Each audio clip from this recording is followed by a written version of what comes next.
Hello दोस्तों, नमस्कार। आज हम आकलन कब और आकलन कैसे, इस पर चर्चा करेंगे। दैनिक आधार पर विद्यार्थियों के साथ सतत रूप से अंतःक्रिया करना और कक्षा के भीतर या बाहर उनका अवलोकन होते रहना जरूरी है। सावधिक आकलन हर 3 या 4 महीने पर बच्चों का किया जाना चाहिए। विशेष आवश्यकता संबंधी राय देनी चाहिए। उसके साथ ही यह सावधानी भी जरूरी है कि यह प्रक्रिया जांच परीक्षा का रूप न ले। सीखने के परिणामों का आकलन के बारे में अगर हम बात करें तो सीखने के परिणामों का आकलन शिक्षण अधिगम प्रक्रिया के साथ सतत रूप से जुड़ा हुआ है। जब शिक्षक लगातार नियमित रूप से शिक्षार्थियों की प्रगति पर बराबर दृष्टि रखे हुए हों तो उस पर प्रतिक्रिया करने, पृष्ठपोषण देने और सुधार संबंधी तरीकों को अपनाने के लिए कुछ अवधियां अर्थात समय तय करनी होगी। इसके लिए ज़रूरी है कि व्यवहारिक अवधि तय की जाए और उनका अनुसरण किया जाए। हालांकि कक्षा में अनौपचारिक रूप से अवलोकन की प्रक्रिया तो चलती ही रहनी चाहिए। एक निश्चित अल्पावधि में बच्चे के शुरुआती दौर को अनौपचारिक रूप से देख लेना चाहिए। आवश्यक समीक्षा एवं सुधार के साथ बच्चों के सीखने को बेहतर तथा सुदृढ़ बनाया जा सकता है। अब हम आइए समझना चाहेंगे कि आकलन कैसे किया जाए।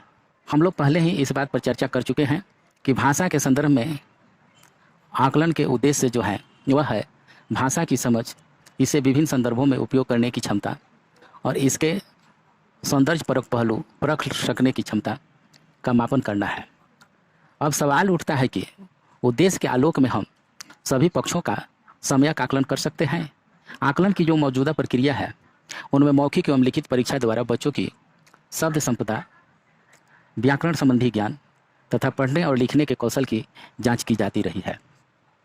वह जांच भी आमतौर पर पाठ्य पुस्तक पर ही आधारित होता है और उनका उत्तर देना भाषा की समझ पर कम और स्मृति के कौशल पर अधिक आधारित होता है।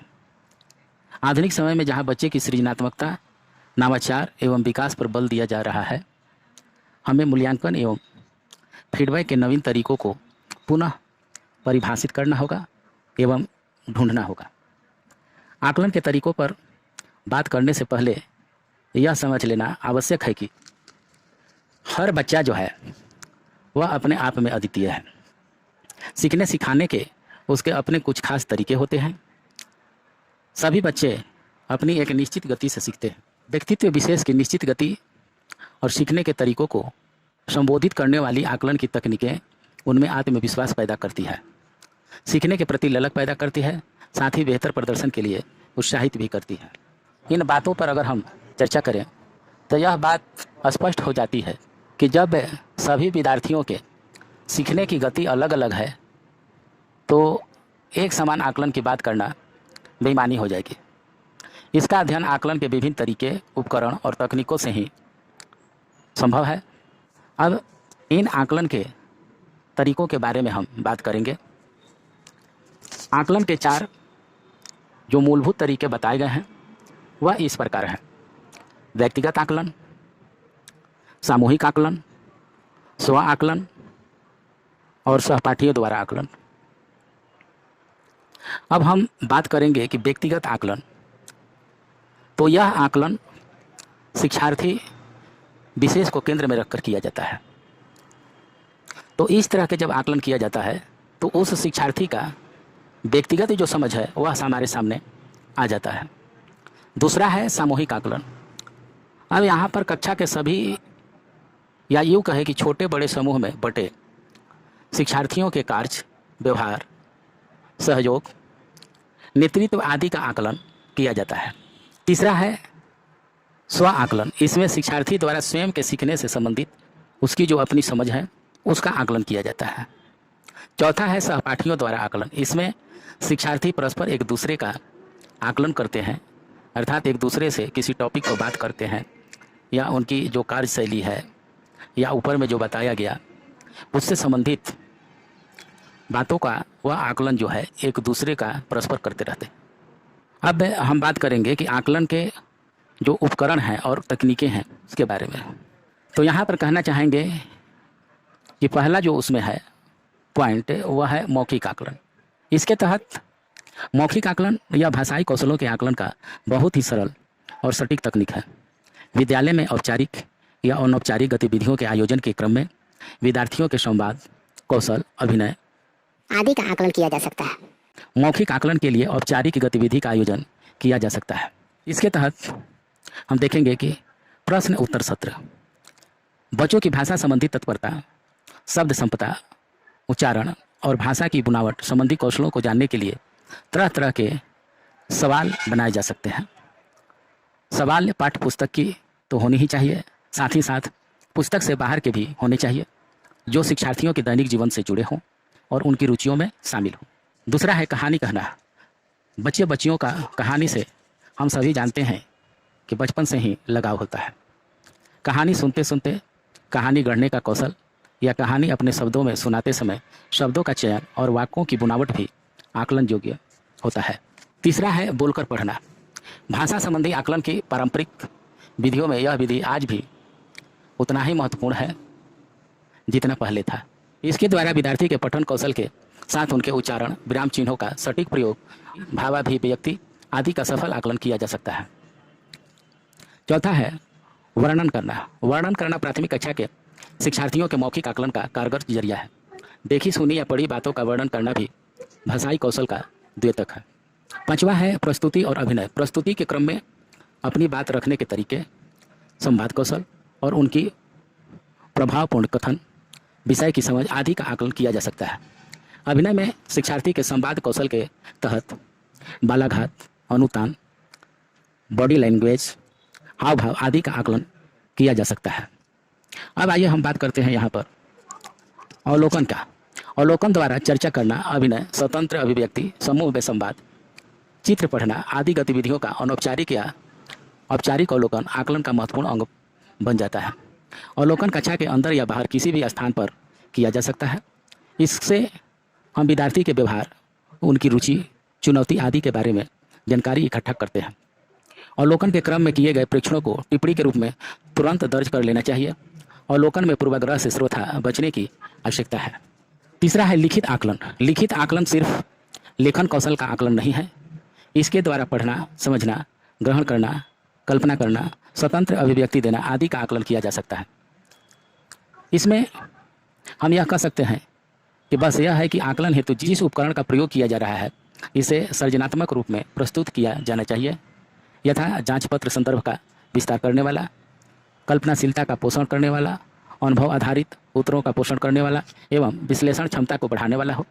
हम शिक्षकों को यह जीत छोड़नी होगी कि यदि यह गाय पर निबंध लिख रहा है तो गाय को चौपाया ही लिखे। यदि वह 4 टांग भी लिख रहा है तो उसे स्वीकृति देनी होगी। प्राथमिक कक्षाओं में लिखित आकलन हेतु श्रुत लेख भी जांच उपकरण के रूप में प्रयुक्त होता है। यह बच्चे की स्मृति और मतरामों, वर्तनी आदि की जांच नहीं है, बल्कि समग्र भाषिक निपुणता, क्षमता की जांच में भी सहायक है। अब है पोर्टफोलियो। पोर्टफोलियो शिक्षार्थी का उद्देश्य विशेष के लिए किए गए कार्य के चुने हुए हिस्सों का संकलन होता है। पोर्टफोलियो किसी भी बच्चा बच्ची के क्रमिक विकास का सबसे प्रमाणिक रिकॉर्ड उपलब्ध कराता है। यह स्व मूल्यांकन करने के कौशलों का परिपालन का एक प्रभावी उपकरण सिद्ध हो सकता है, जो विद्यार्थी को स्वतंत्र चिंतन के लिए प्रेरित करता है। एक समयावधि में एक कलांश से या दूसरे या पूरे विद्यालय सत्रांत संकलित कार्य के आकलन हेतु पोर्टफोलियो का उपयोग विशेषकर रचनात्मक मूल्यांकन करने में प्रभावकारी हो सकता है। पोर्टफोलियो निर्माण के समय कुछ सावधानी बरतने की आवश्यकता होगी। पोर्टफोलियो में रिकॉर्ड सम्मिलित करने से पूर्व उसके औचित्य पर विचार करना होगा। सभी कागज वस्तुएं शामिल करने से पोर्टफोलियो निरर्थक एवं कागजों का जंजाल बनकर रह जाएगा। पोर्टफोलियो में शिक्षार्थी के समारोह या अवसर विशेष पर बनाए गए प्रदर्श, फोटोग्राफ, चित्रांकन आदि को भी शामिल किया जा सकता है। इसके बाद आता है जांच सूची। जांच सूची विद्यार्थियों से संबंधित विशेषताएं, व्यवहार तथा घटना विशेष की उपस्थिति के बारे में अवलोकन करके उनके आधार पर विश्लेषण करने का दृष्टिकोण प्रदान करता है। यह शिक्षक को शिक्षार्थी के उन कौशलों की जांच करने में सहायता करता है जिनमें उन्हें और अधिक प्रशिक्षण देने की आवश्यकता है। शिक्षार्थी के अधिगम के जिस हिस्से का आकलन करना है उससे संबंधित प्रश्नावली तैयार करनी होती है। शिक्षार्थी का अपना जवाब हाँ या ना में देना होता है। अब है रेटिंग स्केल। रेटिंग स्केल एक यंत्र है जिसमें निर्धारित किए जाने वाले वस्तु को संख्यांक निर्दिष्ट किया जाता है। रेटिंग स्केल भी एक तरह से जांच सूची के समान है, लेकिन इसका इस्तेमाल तब करते हैं जब सूक्ष्म विवरण की आवश्यकता पड़ती है। इसमें निर्धारण किए जा रहे वस्तु के गुण स्तर को सूचित करना होता है। इसे हम निम्न उदाहरण द्वारा समझ सकते हैं। मौखिक आकलन का 5 बिंदुओं वाला जो रेटिंग स्केल है वह इस प्रकार है। उदाहरण में आप देखेंगे कि शिक्षार्थी का प्रवाह में रेटिंग 4 है, शब्द संपदा में 3 है, संरचना में 4 है तथा अभिव्यक्ति में 5 है, जो उनके स्तर की जानकारी दे रहे हैं। शिक्षार्थी सभी क्षमताओं में रेटिंग 5 प्राप्त करे, यही हम सबका उद्देश्य होगा। अब हम देखना चाहेंगे आकलन प्रपत्र एवं प्रगति पत्रक, संबंध एवं संधारण। हिंदी शिक्षण अधिगम आकलन में आकलन प्रपत्र एवं प्रगति प्रपत्र की अहम भूमिका है। इसे हम बारी बारी से देखना चाहेंगे और समझने का प्रयास करेंगे। आकलन प्रपत्र बच्चे की वर्ष भर की प्रगति का लेखा जोखा है। यह प्रपत्र सीखने के उपकरण या साधन के रूप में होगा, न कि बच्चे का सिर्फ उपलब्धि स्तर जानने के लिए। इसका उपयोग शिक्षार्थी से संबंधित आवश्यक सूचना प्राप्त करने तथा कक्षाई गतिविधियों को दिशा देने के लिए किया जा सकता है। आकलन के बिंदुओं को ध्यान में रखकर ही आकलन करना श्रेयस्कर होता है। आकलन के बिंदुओं को पूर्व में ही निर्धारित कर लेना चाहिए। हाँ, हम बिहार शिक्षा परियोजना परिषद पटना द्वारा विकसित सतत व्यापक एवं मूल्यांकन पुस्तक में वर्गवार हिंदी विषय से संबंधित दक्षताओं का निर्धारण किया गया है। अपनी आवश्यक एवं परिस्थिति के हिसाब से हम दक्षताओं को स्वयं निर्धारित कर सकते हैं। आकलन हेतु एक पंजी बनाकर उसके शुरू में ही संबंधित कक्षा के आकलन के बिंदु लिख लिए जाएं। फिर शिक्षार्थियों के नाम वाले कॉलम में संबंधित दक्षता की स्थिति अंकित की जानी चाहिए। आकलन तो सतत ही होगा। प्रगति पत्रक के संधारण हेतु 4-4 माह पर कुछ गतिविधियों का आयोजन अलग से किया जाए। गतिविधियों के दौरान जो स्थिति दिखे उसी के आधार पर टिप्पणी दर्ज की जाए। टिप्पणी अपनी भाषा में एवं स्पष्ट हो कि बच्चे में कौन कौन सी दक्षता कहाँ तक आ गई है तथा कहाँ कहाँ कठिनाई आ रही है। आगामी योजना के बिंदु में विद्यार्थियों के कमजोर बिंदुओं के लिए आपकी क्या योजना होगी, उसका भी आपको उल्लेख करना होगा। आज बस इतना ही। अगले वीडियो में हम प्रगति पत्रक के बारे में पुनः चर्चा करेंगे। धन्यवाद।